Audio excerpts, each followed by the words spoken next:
আউযু বিল্লাহি মিনাশ শাইতানির রাজিম। বিসমিল্লাহির রহমানির রহিম। আসসালামু আলাইকুম ওয়া রাহমাতুল্লাহি ওয়া বারাকাতুহু। আপনাদের সকলের উপরে আল্লাহ তাআলার পক্ষ থেকে শান্তি এবং নিরাপত্তা নাজিল হোক, এটাই আমার কামনা। এই যে কোরআন, এই কোরআন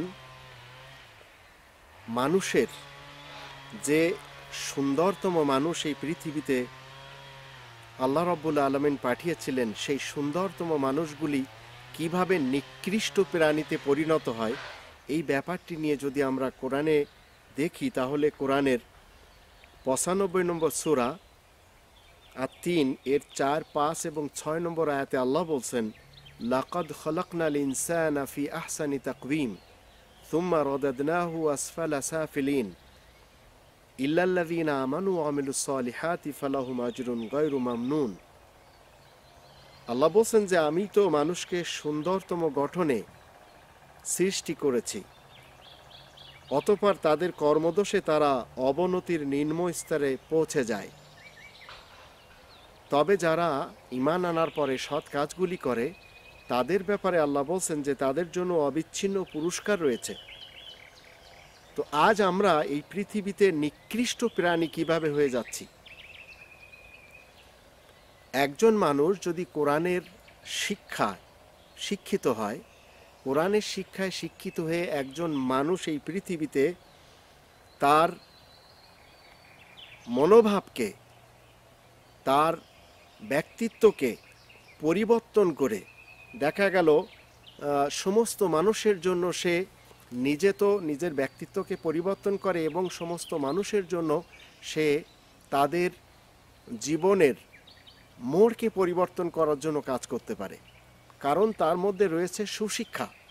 আর সুশিক্ষা যদি না থাকে, তাহলে আপনি কখনো অন্যদেরকে সুশিক্ষা দিতে পারবেন না। তাই আবার আল্লাহ বলছেন যে দেখা গেল এক শ্রেণীর লোক এই পৃথিবীতে কুশিক্ষায় শিক্ষিত হয়ে তারা মানুষকে জ্ঞান দিচ্ছে। তো এই কুশিক্ষায় যারা শিক্ষিত, এদেরকে কোরআন মূর্খ বলে। আর ইবাদুর রহমানের ব্যাপারে আল্লাহ বলছেন, ওয়া ইবাদুর রহমান আল্লাযীনা ইয়ামশুনা আলাল আরদি হাওনান ওয়া ইযা খাতাবাহুমুল জাহিলুনা ক্বালু সালামান।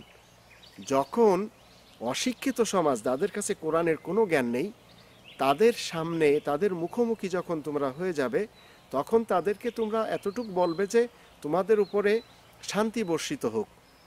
তো যে মানুষ এই পৃথিবীতে, যাদেরকে আল্লাহ রাব্বুল আলামিন সুন্দরতম গঠনে সৃষ্টি করেছেন, সেই মানুষ এই পৃথিবীতে নিকৃষ্ট হয়ে যাচ্ছে।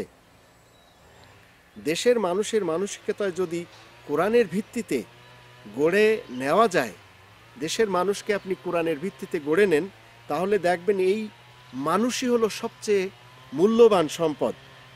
এই মানুষ আপনাকে কি করবে, সব সময় ভালাই পৌঁছাবে, আপনার জন্য দোয়া করবে, যদি আপনি এই নিয়ম নীতির মাধ্যম দিয়ে মানুষকে তৈরি করে নিতে পারেন। আর তা যদি না পারেন, তাহলে এই মানুষটি হয়ে যাবে এই পৃথিবীতে শয়তান এবং ইবলিস। আর এই শয়তান আর ইবলিস যখন হয়ে যাবে, তখন এই মানুষগুলি, সে যত বড়ই আপনার সামনে ক্ষমতার কি বলে অধিকারী হোক না কেন, আপনার সামনে সে সবসময় কুকর্ম করবে। সে হোক আপনার রাজা, সে হোক আপনার এলাকার অফিসার, সে হোক বড় নেতা এবং কর্মী। কারণ এই লোকগুলি কোরআনের দৃষ্টিতে কি করবে, তারা যখন শয়তান হয়ে যাবে, ইবলিসে পরিণত হয়ে যাবে, তখন তারা সবসময় কি করবে, দুর্নীতি করবে, দুষ্কৃতি করবে, সমাজে তারা অমানুষ হয়েই জিনা করবে, ব্যভিচার করবে, অবিচার করবে, জুলুম নির্যাতন করবে, মানুষকে হত্যা করবে। এভাবেই তারা কি করবে, শান্তির পরিবর্তে অশান্তি ডেকে আনবে। অথচ আল্লাহ বলছিলেন, আল্লাহ তো কোরআনের ভিতরে শুরু দিন থেকে বলে দিয়েছেন, লাকাদ খলাকনাল ইনসানা ফি আহসানি তাকওয়িম। সুন্দর এবং মনোরমভাবে আল্লাহ সৃষ্টি করেছেন, কিন্তু তাদের কৃতকর্মের কারণে তারা কি হয়ে যায়, সুম্মা রাদাদনাহু আসফালা সাফিলিন। তারা তাদের কর্মের কারণে, নিকৃষ্ট কর্মের কারণে তারা একেবারে নিম্ন স্তরে পৌঁছে যায়। তাই আজ সমাজে এত হাহাকার। মানুষ যদি আজ ইচ্ছা করত যে তারা সুশিক্ষায় শিক্ষিত হয়ে তারা কোরআনের গণ্ডির ভিতরে থেকে জীবন কাটাবে, তাহলে এই পৃথিবীকে, দেশকে, এলাকাকে, সমাজকে তারা স্বর্গে পরিণত করতে পারত। কিন্তু মানুষ আজ কুশিক্ষায় শিক্ষিত হয়ে যত সব শয়তানি কর্মকাণ্ড সবই করে যাচ্ছে।